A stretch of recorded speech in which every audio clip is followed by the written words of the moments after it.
Welcome everybody to this episode of A Voluntary View.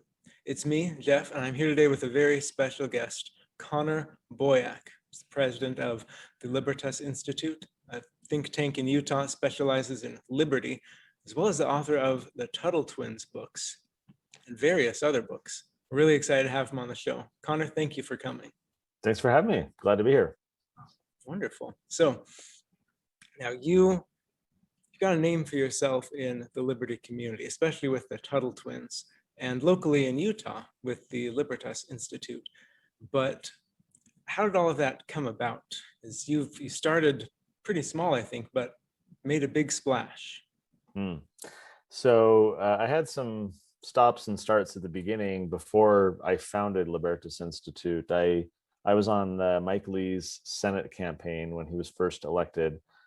We had an incumbent senator, Bob Bennett, very powerful and well-funded, but I joined up with Mike Lee and a few other people to try and, defeat Bob Bennett, get Mike Lee in. And we were successful. It was a lot of fun. And that was like my first political involvement that gave me a taste for making a difference. And at the time I was very much, support the Constitution, Tea Party, we gotta get people in Congress who, support the Constitution. And Mike's great. We still communicate often, and frankly, I think he's doing a bang up job with what's going on in Congress that he faces. So, but I kind of found a little bit of a passion and an interest, and after the campaign was over, I kind of bounced around a few organizations trying to figure out who I wanted to get involved with. I headed up a chapter in Utah for this group called the 10th Amendment Center, which was all about getting state legislators to push back on DC using the 10th Amendment. And so I did that for a while and, held a conference and did all these things. And ultimately realized that I needed to start an organization of my own, that I wasn't really finding one that was quite a fit for me. And so founded Libertas almost 10 years ago now, and just started growing it from there. We've had fun every day since. Nice, excellent. 10 years. That's wonderful. And you say Libertas Institute. Everyone says it wrong. Tomato. Everyone says it differently, I'll say, not wrong. So right. I guess, yeah. How did the Romans say it? I don't know. Yeah, it's a dead language. Who knows? All right. So 10 years. What are some of the most interesting things that you've had happen over that 10 years? Things you've had to maybe push back against? Because I know Utah tends to be fairly conservative, right? Mm-hmm. Yeah, no, it's true. And what I always say to that is, if you draw a Venn diagram showing the intersection between conservatism and libertarianism, there's a very strong overlap. And so we try and focus on those areas of common interest where our more libertarian ideas can find reception among a conservative legislature. So we make a ton of progress because there's a lot to work on within that kind of overlap of the Venn diagram. So we work on a number of issues, and we got medical marijuana passed in Utah, which no one thought would happen. And now we've got a really robust program with tens of thousands of patients no longer being criminalized. It's going really well. We've done all kinds of work on civil asset forfeiture and police reform. We've got some nation leading stuff there.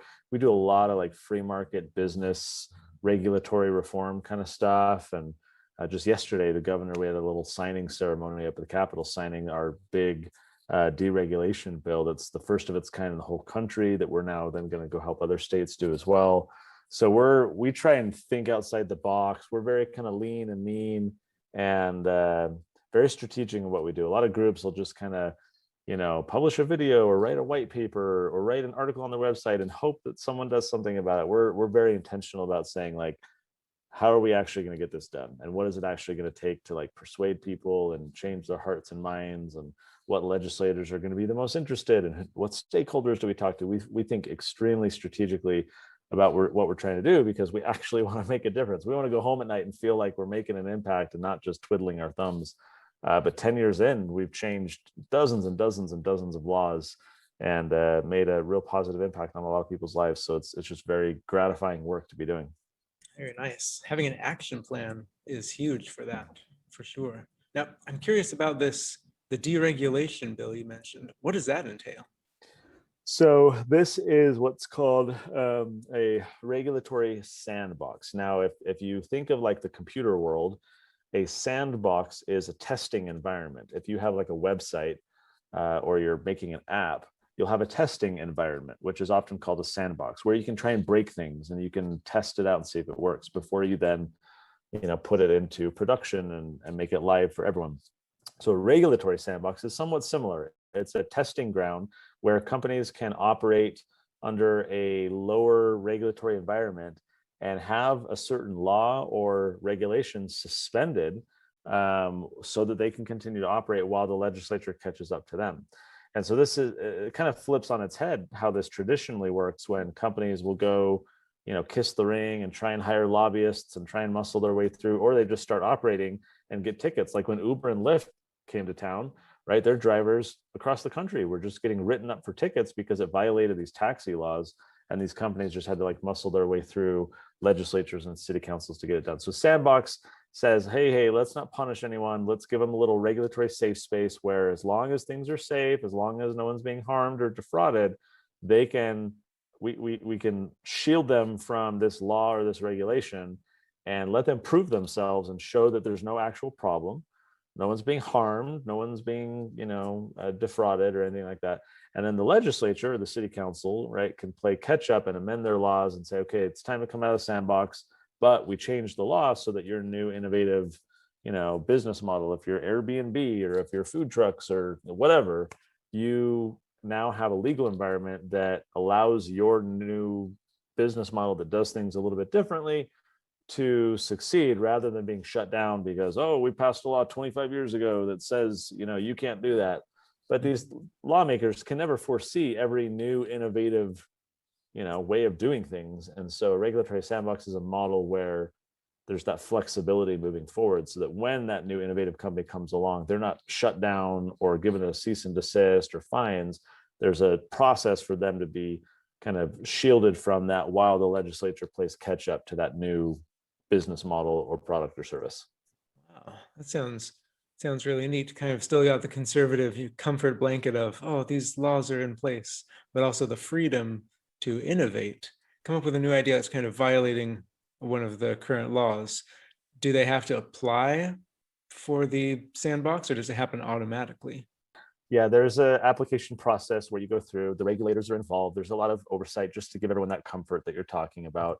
But whatever happens in the sandbox, there's a lot of reporting that goes to the legislature. So whether a company is approved or rejected or whatever's happening, the legislature can see like, wait a minute, why did that company get rejected? Let's go, change the law, even though they didn't get in the sandbox. So all that information to them so that they can still make those decisions.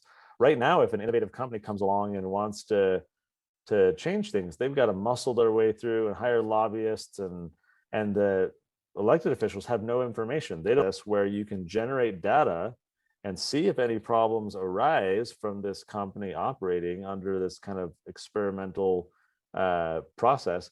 And then so the elected officials, when it's time to decide whether they want to permanently change blindly and not having information that they can use, they've got data from the sandbox and they can be like, well, look, we shielded this company for like a year or two or whatever, and there were no problems. So now I feel more confident about going and changing the law. So it's a win-win all around and something new that we just got past first state the country. And so now we're going to be helping other states follow suit. That's really amazing. Congratulations. Hopefully it catches on in other states. Changing gears a little bit, I had another question. The Tuttle Twins. So these are really, really fun books and teach about liberty with a set of twins, Ethan and Emily Tuttle. They're a lot of fun. We give them out. We have an education initiative to help out homeschool families. And sometimes we send them your books if the kids are the appropriate ages. So that's a lot of fun. But how did you get that idea to kind of explain liberty through a set of kids? That's a good question. So Elijah, who's the illustrator, and I had been talking about, hey, wouldn't it be fun if, we ever did something like this? And we both had young kids who were, the age range that we wanted to make a book for. And I was wanting to talk to my kids about, what I do all day, fighting for freedom. But how do you talk to an 8-year-old about eminent domain, or a 6-year-old about socialism? Like, how do you break that down? And so one day I literally went on Amazon and I was typing in like, liberty books for kids, or books that teach property right, children's books that teach property rights, things like this. And there's just nothing. And so Elijah and I started talking more and decided to try it out. We did one book just as kind of a fun little project, and thinking in the back of our heads, yeah, wouldn't it be great if this took off? Wouldn't it, but like there was no vision, there was no like intention. It was just like, oh, let's do a book and maybe it'll go somewhere. And I went to Freedom Fest and had a booth, and we're marketing online and all these things. This is 2014. And I distinctly remember I'm sitting behind the Freedom Fest booth talking to all these like, senior citizens walking by, like, hey, get this for your grandkids, and I'm sitting behind the booth, and every 15, 20, 30 minutes, I'm getting a little email notification that someone ordered the books off our website because we had just recently launched. And I get this notification and it says Ron and Carol Paul, and they bought 50 books, one for all of their grandkids. Wow. And so I'm sitting there with this big smile on my face because I kind of got into this whole movement because of Ron Paul back in 2007. Mm-hmm. And to me, that was like the market signal. Like, okay, like if Ron Paul is getting this for his grandkids, then like every other like liberty-minded person is going to want these too. We're on to something here. Mm-hmm. And so we did a second book and then a third, and people kept buying them. And now we've just got books upon books. Nice. And I heard that the 12th Tuttle Twins book is coming out soon. Is that right?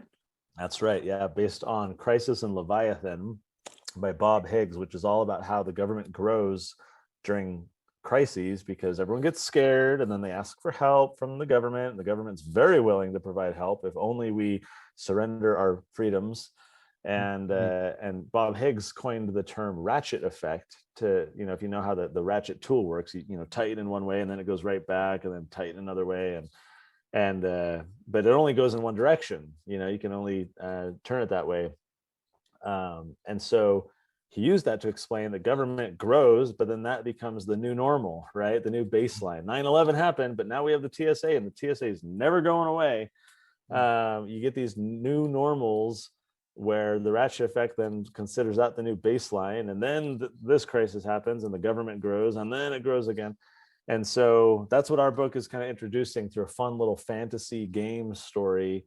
The twins kind of see in the gameplay how these dynamics work with fear and ignorance leading to, the opposition taking control and all these things. And then they start to see that happen in their real life, where they start to see, oh, hey, what we just saw in the game, this is really happening in our life. And they start to learn about those trends and what they can do about them, and how the truth is so essential in combating fear and ignorance. And helping us keep our rights. So very excited for that book. And we've been working on this one a while because we wanted a book that would be very relevant to what's been going on in the past year, but also evergreen, because this stuff happens all the time. This isn't a COVID book. It's not talking about lockdowns and mandates, but it's talking about these underlying trends and problems that certainly apply right now, but they've applied to stuff in the past, which Bob Higgs talks about in his book. And they're definitely going to be applying the stuff in the future. So we've been hard at work on this one for a while to get it right. I think we got it really right. It turned out really good, and it comes out very soon. That'll be our 12th children's book. Excellent. I'm excited for it. We've already got it pre-ordered. So I also just ordered the actual Crisis in Leviathan from the Mises Institute, because I've always wanted to read it, but there's never a better time than the present, I think. Absolutely. And it's funny how really timeless they are, like you said, because like you said, with the TSA, the government starting something and then just not stopping it, that's not a new thing. I think Milton Friedman, back in the day, he said there's nothing so permanent as a temporary government measure. Mentioned Utah. So of course, you live in Utah, and I understand that you're a member of the Church of Jesus Christ of Latter-day Saints. Sometimes called Mormons. I am. Okay. So now I happen to be Mormon myself. And the church, of course, tends to be more conservative, as most traditionally based churches do. But I've noticed one of the apostles, of course, Elder Oaks, Dallin Oaks, he used to be a judge, United States judge, and he's given several talks recently. There was one about how important the authority of the police is. That one struck me as very odd because, of course, lots of news stories recently, and around the time he said that too, about abuses by police, them murdering people, stealing things, and on and on and on. And then the most recent one kind of struck a nerve with me on Easter Sunday, when everything is supposed to be about Jesus. He gave a talk on how important the Constitution of the United States is. And now you mentioned your children's books. We haven't mentioned very much some of your other books. You released a really great one recently called Christ versus Caesar. Now, Caesar, from the New Testament, of course, and you kind of take Caesar to mean governments and states generally. Mm-hmm. And it seemed to me like your conclusion was that in a religious sense, at least, the state is kind of an instrument of Satan or the devil, which seems to be kind of at odds with what the church believes or teaches, or at least some leaders and members in the church. Have you gotten any pushback from church leaders or members about that? No, but maybe that's because not enough people have read that book yet. But what I try and think of myself is, whether you're a member of this faith or Christian in general, or frankly, no faith even, is like everyone's on a different journey. And like, I think of myself a decade ago and the causes I was supporting and the things that I believed in. And I've changed my views in a lot of ways. And, and then I've got family members and others who are kind of set in their ways, or, they haven't changed their views no matter how well I explain why they're wrong, and so like running an organization that's literally in the business of like trying to persuade people and change voters' minds and educate young people and all these things, you learn a thing or two about how people do change their minds, how you can get people to kind of have that intellectual conversion. And what I've had to learn a lot is that I have to be very patient with people, just as I would have wanted people to be patient with me. It took me a little while to kind of have the scales fall from my eyes, and that red pill, I swallowed it, but it didn't go down all the way, very quickly. It kind of got dislodged a little bit, and then I and then I had to like push it down and drink some water and get it to go all the way down. And so, yeah, I mean, you've got, members of our church, you've got, the Pope out there saying left-wing socialist things. You've got pastors who are saying Romans 13, we have to support the government no matter what. We have to submit to authority. There's such in fact, I read an amazing book. I don't remember the name of it, but when I was writing my book, Christ versus Caesar, during all the research that I did, I picked up this book about loyalist clergy during the American Revolution. And these were members of clergy, pastors and others who were loyal to the king and who were using the Bible to argue against revolution, to argue for continued submission to the king, and saying you can't be a good Christian and rebel against the king. And it was fascinating because it's one of those things like he who wins the war writes the history kind of thing. And we even in like American schools, you very much have a pro-American, textbooks and narratives of like World War II or World War I or the Revolution or, all these things. And so it's that case, I think, with the Christian viewpoint on the revolution is now we have this narrative of, oh, God was on our side and providence shone on George Washington and all of these things that take that perspective. And down the memory hole has gone the opposing viewpoint, which was very present, obviously at the time. And so this book that I read rescued a lot of those speeches and newspaper clippings and all those things and compiled them into this book that for me was very fascinating to see these people making religious arguments in favor of subjection to the state. And obviously that argument didn't win the day, but there are people who believed that. There are people who believe that today. And so getting to the point, I just feel like I don't want to be overly critical of, someone from our church or leaders of other church or people of faith with different perspectives or people of no faith, because what I want to do is like meet them where they are and then move them in my direction. And if I am like overly critical of them or hostile, or I mean, let's be honest, the talk that you're referring to, like privately among a few friends, I was like, like I don't like what I'm hearing. Like it feels like I'm in a law school lecture and not worshiping Jesus, on Easter. And so I grumble in my own little private, social network or whatever. But publicly and building relationships with people, like I think it is important that we recognize there are people who feel very strongly, Constitution and police and rule of law and, all these things. And it's like, okay, I get that. Like I come from that background. I understand why you believe that, but I want you to see some of the things that I've seen. Come and see, right? Let me share some things with you. And that's at least the approach that I try to take, which is a more friendly, open approach.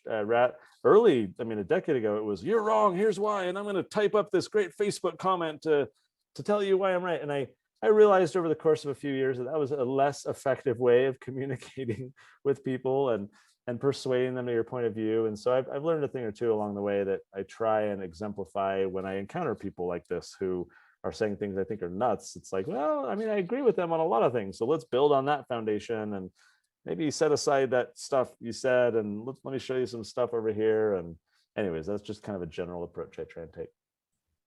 I think that's really good, because one of the things that is kind of charming, but it also kind of bugs me about a liberty community and libertarians generally, is how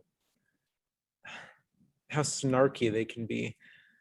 Not really, like if someone brings up an opposing viewpoint, like they just kind of dismiss it, and I think it tends to put more people off than it does to win people to their side. They might feel good because they thought they got argument points or felt they were intellectually superior. Maybe they are, but it's not going to convince anyone. And I think, thinking of books and literature, I think that's one reason why The Law by Frederick Bastiat is a great starting place for so many people, because he's talking about basic things that most people can agree on, the law and why it exists, and then starts to take it into some areas where people don't usually think about. What actually does happen to our taxes? Should the government be doing these kinds of things? But if you hand someone Anatomy of the State right off the bat, it might put them off, even though Rothbard's writing is great. It's not a good starting space for a lot of people. That's, I think, the magic of the Tuttle Twins. Like, you don't need to hand them Anatomy of the State. You hand them the Tuttle Twins and the Fate of the Future, which is based on the ideas from Anatomy of the State, but in a much more, shall we say, palatable, easily digestible, conservative, friendly, even type of approach that still conveys these powerful ideas. But it's been very interesting to see how, as we share through children's stories, a lot of these very potent ideas, people's walls come down. Right? They're not reading like, here's the Road to Serfdom. I want you to read these, here, Atlas Shrugged, right? Like people, I've never read a book like that. But it's like, hey, teach your kids these important values and share with them the ideas of how the world really works. And people's barriers come down and they're much more open to considering these alternative viewpoints and these, sometimes radical ideas that are presented in a much more simple way so that they can start to unpack and digest some of these ideas. We've had great success with reaching all kinds of people who otherwise would never pick up some of those books that you mentioned. Excellent. I'm really glad, because I've liked the Tuttle Twins books a lot, as I say. I think presenting the ideas in kind of a simple and an unthreatening manner like that, it can, as you say, bring down the walls, because people between public school and between government and media propaganda, they develop almost an emotional attachment to the state and its institutions. And if you just blatantly attack them, then they feel attacked. Mm-hmm. And the walls go up and they get stronger and kind of dig into their viewpoint. But presented in an unassuming manner where they can kind of start to think about things. Maybe, why does this happen this way? And then they can, maybe it's a seed that lies dormant for years, or maybe they do pick up The Law or Anatomy of the State after that and start reading. sometimes it's a long journey for people coming to a full understanding of liberty and what the state does and doesn't do.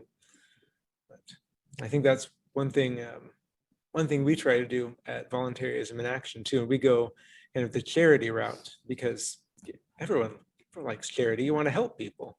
Right. And so with that, we kind of put in the idea of, you don't need the state to help people. The state doesn't have to be taking your money for welfare programs. You can do it on your own. You can do a lot of things on your own, in fact. Absolutely. No, I think it's ideas like that are critical, that when people see others doing them, it gives them more confidence that, oh yeah, I can do that too. Oh, look, those people have voluntarily organized to, rebuild that person's roof, or, find them a job or help them with groceries or whatever. Like, we're often inspired by one another's actions, but oftentimes, like, everyone's waiting to be a follower. I think that's part of the big problem we have when it comes to charity and voluntarism, is like, people are looking to other people to get the ball rolling, and we need more doers who are just out there, like, taking the initiative to get the ball rolling, to start something. Others will follow. Others will say, hey, I want to help with that. Thanks for getting this started. Thanks for setting up this service project. It was so fun to spend my Saturday morning doing this, but they wouldn't have never have done it on their own for the fact that someone else took the initiative. So I think stuff like that's critical. I think you're right. There's people like to not do a lot of work. And so the easier you make it for someone, the more likely they're going to do it, whether it's donating money or buying a kid's book. Absolutely. So before I let you go, speaking of the Tuttle Twins, there was one other thing I wanted to ask you. There's now, as I understand, a Tuttle Twins TV show, and apparently it just broke some kind of a record. I just saw a quick little headline about it. What's that about? So we've been doing books for a while. We launched a podcast. We've got curriculum. We've got a game. We've got audiobooks. We're trying to work in every medium possible to teach these ideas to the rising generation and their parents. And a cartoon is something we want to do for quite a while. And so we're talking with our buddies over at Harmon Brothers, who are just a nation leading ad agency. They've done a number of amazing ads, and they're all like-minded. Their kids all read the Tuttle Twins books, and we were talking a while and figured out how to pull this off. And so it's a for-profit, and all of our Tuttle Twins stuff is within Libertas Institute as a nonprofit. But this cartoon was spun off as a separate for-profit venture in collaboration with these guys. And so they're doing a crowd investment where people can invest money into the project and help fund the season 1 production of the cartoon. And it broke the record for the world's largest kids entertainment project. So there's lots of other projects that have done kind of the crowdfunding model to get off the ground. Tuttle Twins has now been the most successful, largest amount raised. The community clearly wants to see this happen, which is really exciting. And so at present at TuttleTwins.tv, they're raising investments to get season 1 off the ground, and then from there, hopefully do a whole bunch of seasons. Wow, so TuttleTwins.tv. That's right. All right, so no episodes yet, it sounds like, available for viewing, but sounds like it's definitely getting some funding to get it off the ground. That's exciting. Yeah, you can actually at that website watch the rough pilot. The script is done, and so they did what's called an animatic, which is just the rough sketches of showing kind of what things will generally look like, and the videos are all, or the voices are all rough, but at least gives the potential investors a sense of what this first cartoon is going to look like. And then from there, we're working on the scripts of all the subsequent episodes right now that have already been funded. And so, I think in the fall is when they're planning to launch the polished first episode of the cartoon, and then go from there. Oh, fantastic. I'm looking forward to that too. And definitely going to link to the TuttleTwins.tv as well as the Libertas Institute and TuttleTwins.com. That's right, for the books. Excellent. Yep. Going to link to all of those in the descriptions for this video. Connor, thanks so much for coming on and talking with us. Thanks for having me. Appreciate it. Do you have any final thoughts before we cut out? No, just I mean, I love what your organization is doing, and I think we need 100 more organizations like it. And this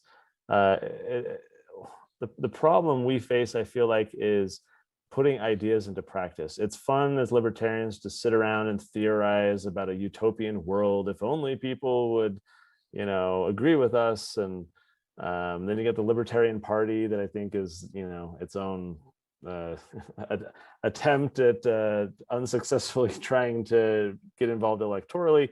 But I mean, there's the whole quote attributed to Gandhi: "We got to be the change we wish to see in the world. We shouldn't wait for some utopian future. We need to actually go out and create a better society." And so I think efforts like ours and yours are really impactful and imperative. And so I applaud you guys for what you're doing, and hope that we can all continue making an impact. I'd say the same. The more people who are working, the better things are going to be. All right. Thank you very much, Connor. Thanks. You have a great day.